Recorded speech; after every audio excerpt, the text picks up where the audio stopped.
India నుంచి ఎగుమతి అయిన నాసి రకం దగ్గుమందు మూలంగా గతంలో గాంబియా, ఉజ్బెకిస్తాన్లలో పలువురు చిన్నారులు మృత్యువాత పడడం భారత ఫార్మా పరిశ్రమలపై మేఘాలు కమ్ముకునేలా చేసింది. ఆనాటి ఘటనను ప్రపంచవ్యాప్తంగా గగ్గోలు రేపింది. ప్రపంచానికి ఔషధశాలగా పేరు మోపిన భారతావని పరువు ప్రతిష్టలకు అది తీరని కళంకమైంది. అంతకుముందు జమ్మూలో 12 మంది పిల్లలను పొట్టన పెట్టుకున్న దగ్గు టానిక్ దేశీయంగా నాసి నకిలీ మందుల ఉత్పాతాన్ని కళ్లకు కట్టింది. వాస్తవానికి వ్యాధులను నయం చేసి రోగులకు త్వరగా సాంత్వన కల్పించాల్సిన ఔషధాల్లో కల్తీలపై తరచూ కథనాలెన్నో వెలువడుతూ ఉన్నాయి. కానీ చేవలేని ఔషధ నియంత్రణ విభాగాల పుణ్యమా అని నకిలీ మందుల దందాలు విచ్చలవిడిగా సాగుతున్నాయి. యథేచ్ఛగా ప్రజారోగ్యాన్ని బలి తీసుకుంటూనే ఉన్నాయి. తాజాగా దగ్గుమందుల కాటుకు మధ్యప్రదేశ్, రాజస్థాన్లో పదుల సంఖ్యలో పిల్లలు కడతేరిపోవడం దేశవ్యాప్తంగా కలవరం సృష్టిస్తోంది. మధ్యప్రదేశ్లో చిన్నారుల ఉసురు తీసిన సిరప్లో విషపూరిత రసాయనం పరిమితికి మించి ఉంటోంది. రాజస్థాన్లో పసికందులకు వాడకూడని దగ్గుమంతును ప్రభుత్వ ఆరోగ్య కేంద్రంలో అందించినట్లు తల్లిదండ్రులు ఆరోపిస్తూ ఉన్నారు. అక్టోబర్ 3 నాటికి మధ్యప్రదేశ్లోని చింద్వారా జిల్లాలో దగ్గుమందు తాగిన తరువాత వచ్చిన ఆరోగ్య సమస్యలతో 11 మంది చిన్నారులు మృతి చెందినట్టు ఏఎన్ఐ వార్తా సంస్థ రిపోర్టు చేసింది. సెప్టెంబర్ 7 నుంచి వీరు కిడ్నీ ఫెయిల్యూర్ సమస్యలతో బాధపడి చనిపోయినట్లు పేర్కొంది. ప్రభుత్వ వైద్యులు డాక్టర్ ప్రవీణ్ సోని, దగ్గుమందు తయారీ సంస్థ శ్రీసాన్ ఫార్మాస్యూటికల్స్ యాజమాన్యంతో పాటు ఇతర బాధ్యులపై పోలీసులు కేసు నమోదు చేశారు. ఎఫ్ఐఆర్ లో నమోదైన వివరాల మేరకు 2025 ఆగస్టు నుంచి సెప్టెంబర్ మధ్య కాలంలో 5 ఏళ్లలోపు వయసున్న అనేక మంది చిన్నారులు జలుబు, దగ్గు, జ్వరంతో పరాసియా కమ్యూనిటీ హెల్త్ సెంటర్ లో చేరారు. వీరిలో చాలా మందికి డాక్టర్ ప్రవీణ్ సోని కోల్రిఫ్ అనబడే కాఫ్ సిరప్ టానిక్ తో పాటు ఇతర మందులు ఇచ్చారు. కొన్ని రోజుల తరువాత పిల్లల్లో మూత్రం ఆగిపోవడం, ముఖం ఉబ్బడం, వాంతులు వంటి లక్షణాలు కనిపించాయి. విచారణలో వీరికి కిడ్నీ ఫెయిల్ అయినట్లుగా తేలింది. దానికి తోడు గతంలో నిర్వహించిన నాణ్యతా పరీక్షల్లో సంబంధిత ఔషధ నమూనాలు విఫలమయ్యాయి. సర్కారు యంత్రాంగం తన విధి నిర్వహణలో ఏమాత్రం అప్రమత్తంగా ఉన్నా ఇప్పుడు ఇంత పెద్ద సంఖ్యలో ముక్కు పచ్చలారని పసి ప్రాణాలు బలయ్యేవే కాదు. మధ్యప్రదేశ్లో దగ్గుమందు తాగడం వల్ల దాని ప్రభావంతో చిన్నపిల్లలు చనిపోయారని ఆరోపణల నేపథ్యంలో ఆ మందు తమిళనాడులోని కాంచీపురంలో తయారైందని చెబుతున్నారు. ఈ డ్రగ్ లో డైఎథిలిన్ గ్లైకాల్ అనే ప్రమాదకర రసాయనం ఉన్నట్లుగా తేలింది. ఈ వ్యవహారంలో తగిన చర్యలు తీసుకోవాలని కోరుతూ తమిళనాడు ప్రభుత్వానికి మధ్యప్రదేశ్ ప్రభుత్వం ఒక లేఖ రాసింది. తమిళనాడులోని కాంచీపురంలో తయారైన కోల్రిఫ్ దగ్గుమందును బ్యాన్ చేసినట్టు మధ్యప్రదేశ్ ప్రభుత్వం తెలిపింది. కేవలం దగ్గుమందును మాత్రమే కాక ఈ కంపెనీ తయారు చేసే ఇతర ప్రొడక్ట్లను కూడా బ్యాన్ చేస్తున్నట్లు మధ్యప్రదేశ్ ముఖ్యమంత్రి మోహన్ యాదవ్ సోషల్ మీడియాలో ప్రకటించారు. డైఎథిలిన్ గ్లైకాల్ పిల్లలకు ఎలా ప్రాణాంతకంగా మారుతుంది? పిల్లలకు దగ్గుమందు కొనేటప్పుడు మనం ఏం చేయాలి, ఏం చేయకూడదు అనే విషయంపై నిపుణులు సూచనలు జారీ చేస్తున్నారు.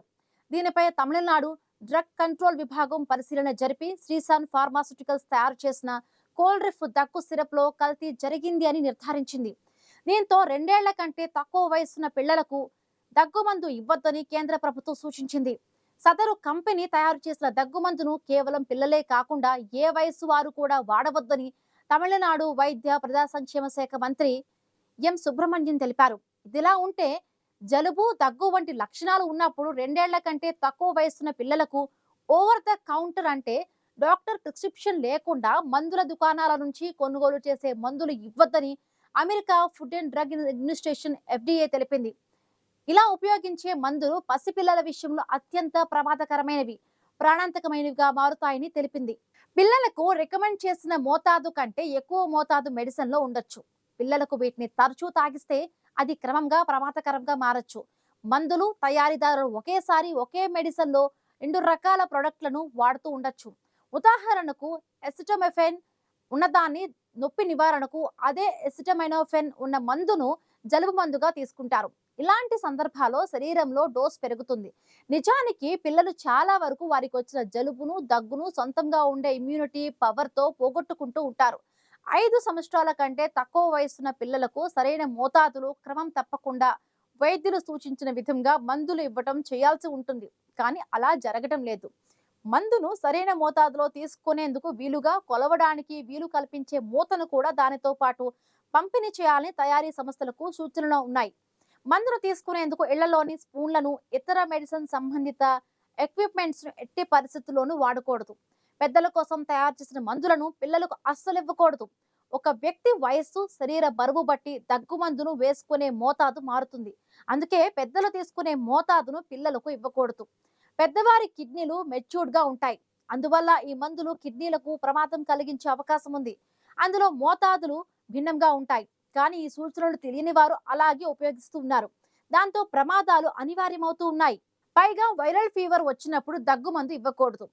మరొక విషయం ఏంటంటే అన్ని దగ్గులు ఒకే రకమైనవి కాదు. పొడి దగ్గు, తడి దగ్గుతో పాటు ఆస్తమా వంటివి కూడా దగ్గుకు కారణమవుతాయి. వీటిని ప్రత్యేక మందులు తీసుకోవాలి. 2 ఏళ్లు లేదా అంతకన్నా తక్కువ వయసున్న పిల్లలకు 100.4 డిగ్రీస్ ఫారెన్హీట్ లేదా అంతకంటే ఎక్కువ జ్వరం ఉన్నప్పుడు, వారు శ్వాస తీసుకోలేనప్పుడు, వేగంగా శ్వాస తీసుకునేటప్పుడు, తీవ్రమైన తలనొప్పి వస్తున్నప్పుడు, ఆహారం, నీళ్లు తీసుకోలేనప్పుడు, భరించలేని చెవి నొప్పి వచ్చినా వెంటనే వైద్యుడిని సంప్రదించాలి. ముఖ్యంగా మన దేశంలో ఎక్కువ మంది వినియోగించే గ్యాస్, కొలెస్ట్రాల్, బీపీ, మధుమేహం, విటమిన్, యాంటీబయాటిక్స్, థైరాయిడ్ తదితర మందులతో పాటు క్యాన్సర్ ఔషధాలు నకిలీ బారిన పడుతూ ఉన్నాయి. కొందరు ప్రబుద్ధులు చాక్ పీస్ పొడి, మొక్కజొన్న, బంగాళాదుంప పిండితోనే లేదంటే నిర్దేశిత మొత్తం కంటే తక్కువ ఔషధాన్ని నింపి మందులు తయారు చేస్తున్నారు. ప్రముఖ కంపెనీల పేరుతో లేదా సంబంధిత బ్రాండ్ను పోలిన లేబుళ్లతో వాటిని మార్కెట్లోకి వదులుతూ ఉన్నారు.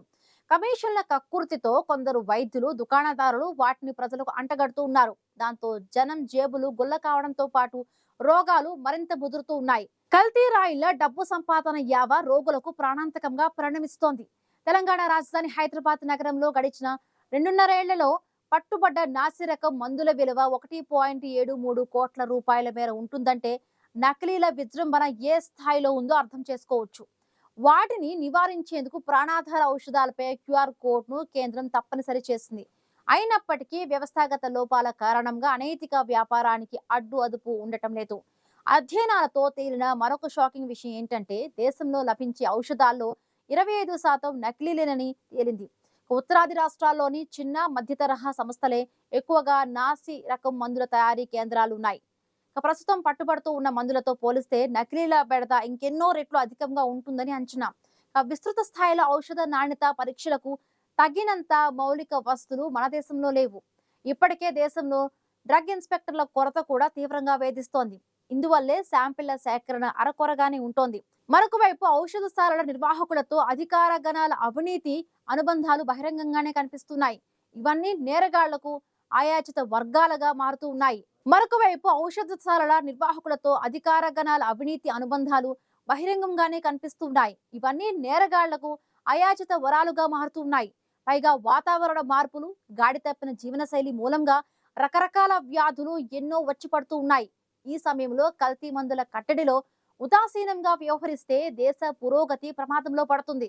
ఈ విషయాన్ని గుర్తించి కేంద్ర, రాష్ట్ర ప్రభుత్వాలు సమన్వయంతో పనిచేస్తూ ఉత్పత్తి దశలోనే నకిలీలను అడ్డుకోవాలి.